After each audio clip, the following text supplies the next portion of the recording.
Hello, everyone. Welcome again to another Teacher Joseph podcast. Well, it's a very wet, windy, wintry looking day where I am today, and I can see the rose bush outside my window swaying like a really bad disco dancer from the 1970s.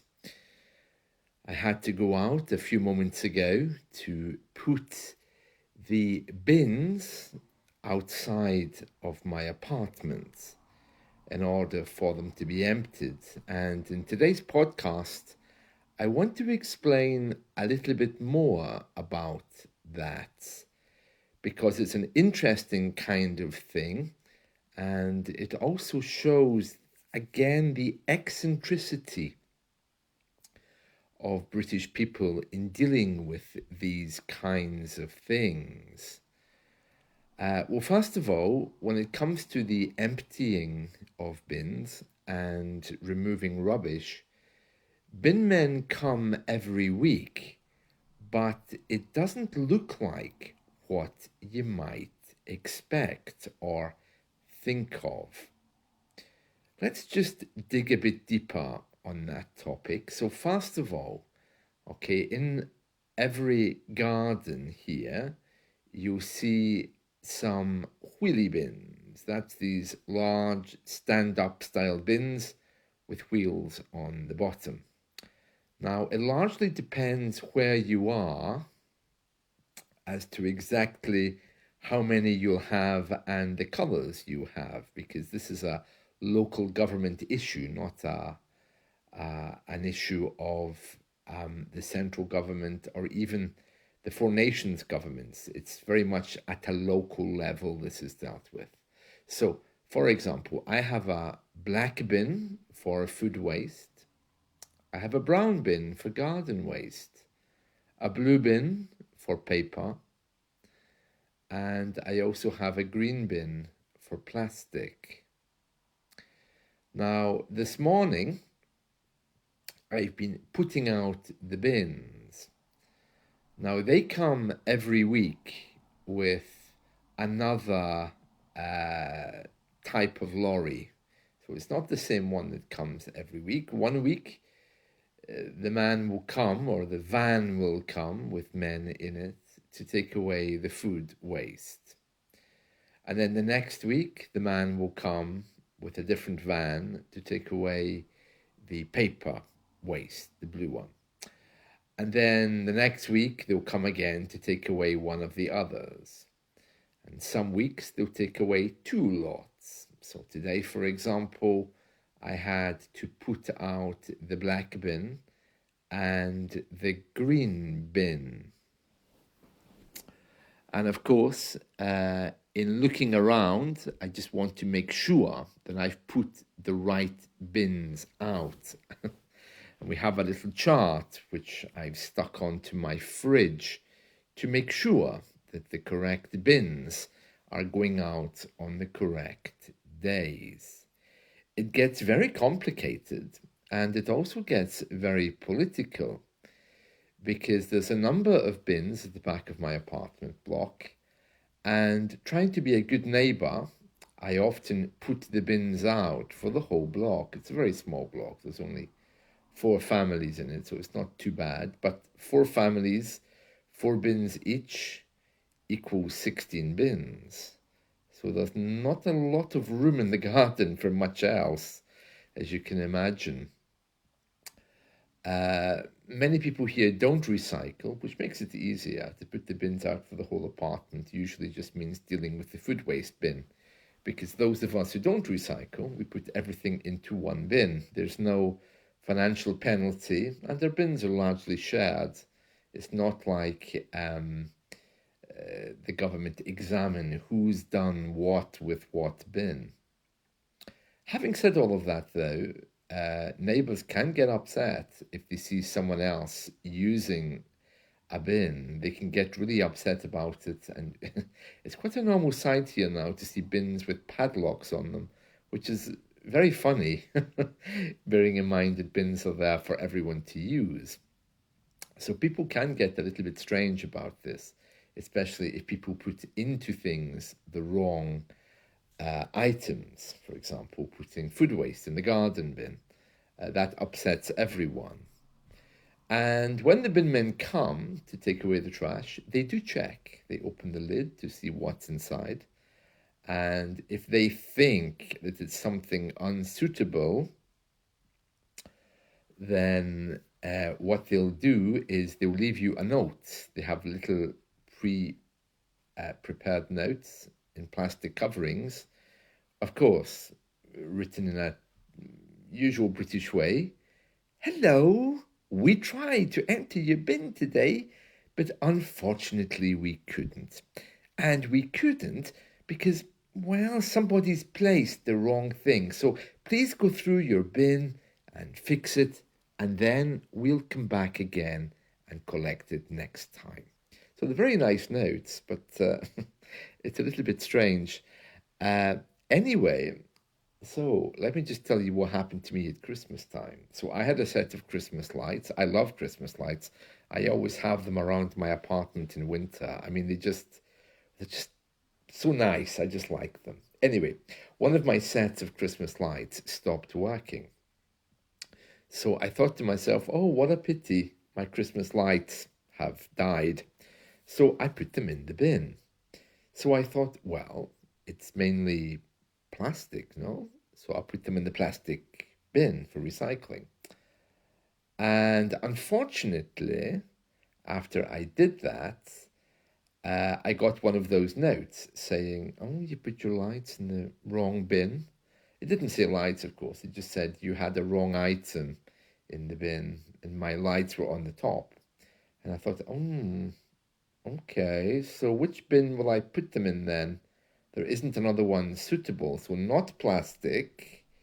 So I guess general food waste? No, is that not the place to put them? So I thought about putting them in the general waste bin. And then I thought, well, technically this is an electrical item. So I can't put it in the plastic bin. I shouldn't put it in the food bin. Where should I put it?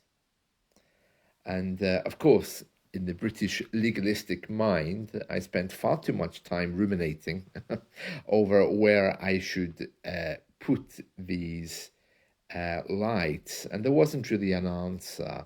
So, in order to get the government to take them, I put them in a plastic bag, sealed the plastic bag, and put them in the food bin, which is also for general waste.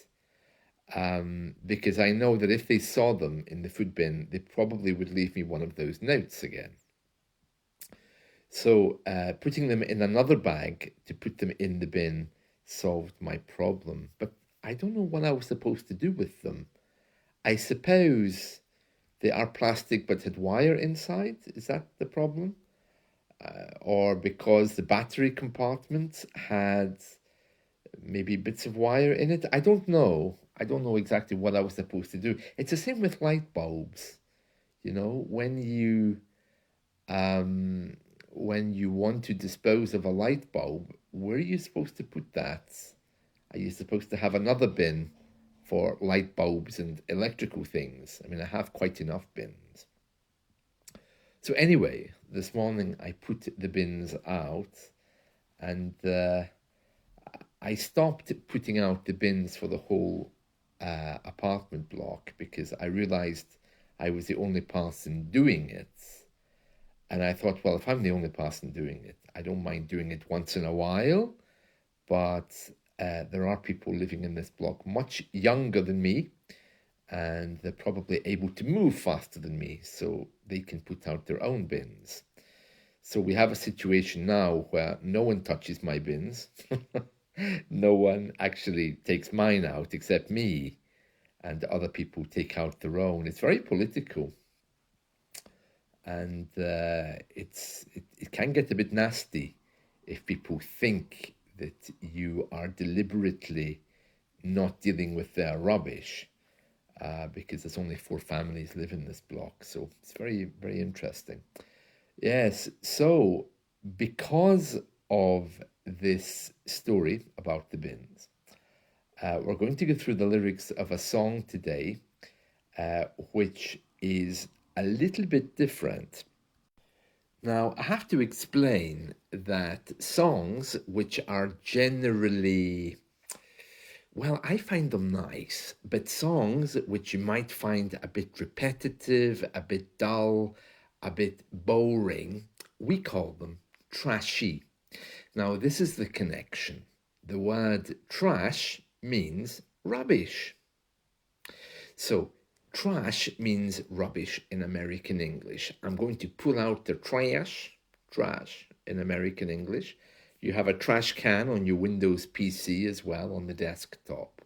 So, songs which are considered a bit, well, we might describe them as kitsch or maybe dull or boring or just the kind of songs that are a bit out of date.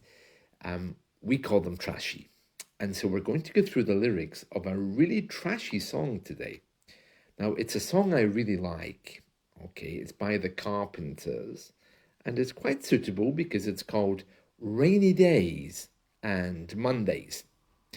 It's not Monday today. It's actually Thursday, but it's still quite rainy. It's Thursday, the 22nd of August, but it is very wet and the song is really trashy. So let me just reiterate. This song is not about trash, it's just a trashy song, the kind of song that maybe you'd had in the 1970s and 80s. Right, let's see. It says here, this is Rainy Days and Mondays by the Carpenters. Talking to myself and feeling old. Sometimes I'd like to quit.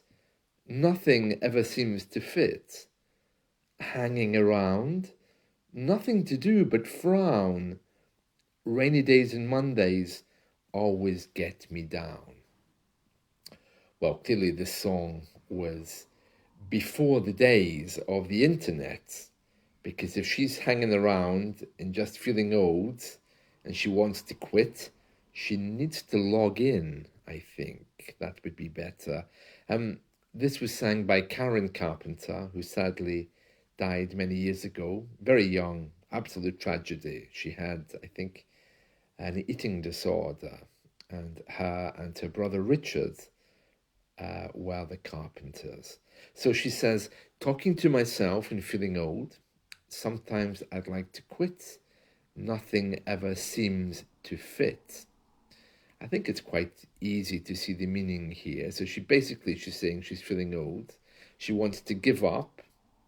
What she means by that, I don't know. Maybe quit her job or quit the mood, quit living. I don't quite know what she's getting at. And then she tells us, hanging around, nothing to do but frown. Frown is when you don't smile. You make an expression where you bring your lips together and you show someone your displeasure. A kind of a, I don't care. That's a frown. And it takes a lot more effort to frown than it does to smile. So she tells us here, hanging around, nothing to do but frown, rainy days and Mondays get me down. Okay, and then she goes on to the next verse. Karen Carpenter, the Carpenters tell us, what I've got they used to call the blues. Nothing is really wrong. Feeling like I don't belong. And then she says, walking around, some kind of lonely clown. So she's feeling lonely, maybe. She says she's walking around like some kind of lonely clown. You know, the clown is at the circus making you laugh. And then she says again, rainy days and Mondays get me down.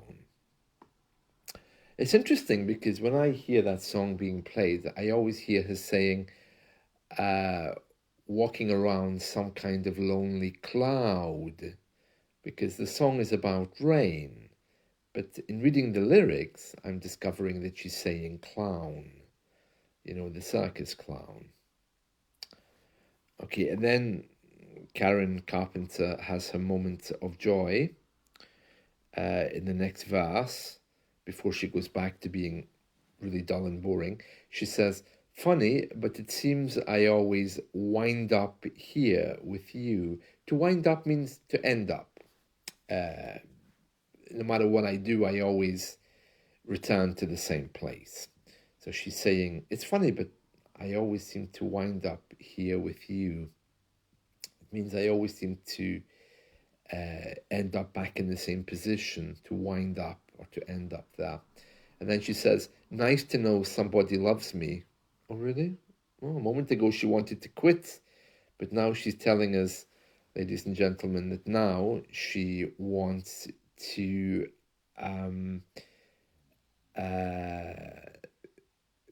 feel happiness because she's with someone. Oh, interesting. So she says, "Nice to know somebody loves me." And then she says, "Funny, but it seems that it's the only thing to do. Run and find the one who loves me." Oh, really? So in the first verse, she says she's a lonely clown and she's nothing to do and she doesn't fit. By the time the second verse comes, wow, she's running into someone's arms. Well, she's not that bad, is she? And then she tells us in the next verse, there's no need to talk it out. She likes her phrasal verbs, doesn't she? With wind up and talk it out. So to talk something out is to discuss something until you reach a conclusion. If you're fighting with your cat, dog, partner, teddy bear today, you can simply say, look, let's talk this out. It means let's put our words out and try to find a solution, to talk something out. And then she says, no need to talk it out. We know what it's all about. Oh, really? Well, she's not as innocent as she seems, is she? And then she says, hanging around. Oh, yeah, another phrasal verb. Nothing to do but frown. Rainy days and Mondays get me down. And then she repeats these verses again, just in case you missed them first time. So just to quickly go through these again, talking to myself and feeling out. Sometimes I'd like to quit, nothing ever seems to fit. Hanging around, nothing to do but frown. Rainy days and Mondays get me down. And then she says, what I've got, they used to call the blues. Yeah, the blues, yeah. When people feel sad, they sometimes say they have the blues. In fact, there's a very famous Dutch song, as I recall, which I discovered many years ago, which is called Mr. Blue. And it's again all about a man that's depressed. I think it was Rennie Klein that sang that, and then an English pop group picked it up. Yeah, Rennie Klein was a Dutch singer. He died in the 90s. Yeah, very nice song. I'm not going to sing it because the birds will fly away and the rain will get heavier. But yeah, Mr. Blue was a really good song. And I'm not sure what happened exactly to Rennie Klein, but I know he's no longer alive. Anyway, so that's today's song from the Carpenters. Karen tells us that she's hanging around, there's nothing to do. By the second line, she's clearly in a romantic relationship with somebody that she says that she always winds up with. Oh, she doesn't like her phrasal verbs. She's using enough of them here. And then she says that's the only thing to do, run and find the one who loves her. And that's it from me. So I hope you've enjoyed this and this little moment talking about the weather and the rubbish, what we call the trash. So that was a trashy song from the 70s there as well, to use the word trash as an adjective. That's it from me. The weather really is awful and it's very stormy and windy. So let's hope it gets better. See you soon. Bye.